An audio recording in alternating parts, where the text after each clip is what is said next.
හයි යාළුවනේ ඔහෙන මම අද ආවා ට්‍රැවල් කරන්න සීගිරියට.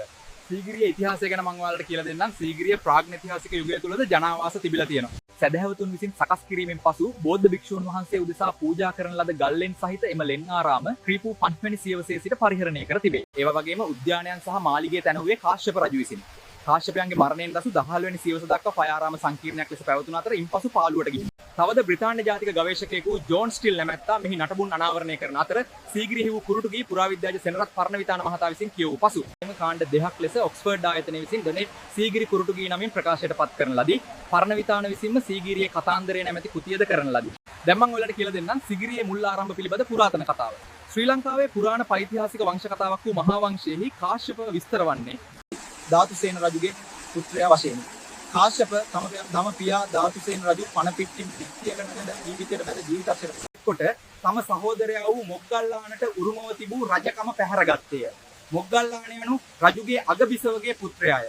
මොග්ගල්ලාන ඉන්දියාවට පලා ගියේ තම සහෝදරයා වූ කාශ්‍යප විසින් ඝාතනය කරනු ලැබේ යන බියෙනි. වනු ලැබෙත් කාශ්‍යපගෙන් පලිගන්නා බවට ඔහු ශපථ කළේය. තවද ඔහු ආපසු ලංකාවට පැමිණ තමනට උරුම රාජ්‍ය ලබාගන්නෙමැයි අදහසින් ඉන්දියාවේ සිට සේනා සංවිධානය කළේය. මොග්ගල්ලානගේ ආපසු පැමිණීම නියත වශයෙන්ම සිදුවන බව සිතූ කාශ්‍යප සීගිරිය බලකොටුවක් වශයෙන් පෙන තෝරාගෙන වහිමතුවෙහි මාලිගාවක්ද ඉදි කළේය. මොග්ගල්ලාන ආපසු පැමිණ යුද්ධ ප්‍රකාශ කළේය. යුද්ධය කෙරීගෙන යන අතරතුරේදී කාශ්‍යපගේ හමුදාව ඔහු තනි කළේය.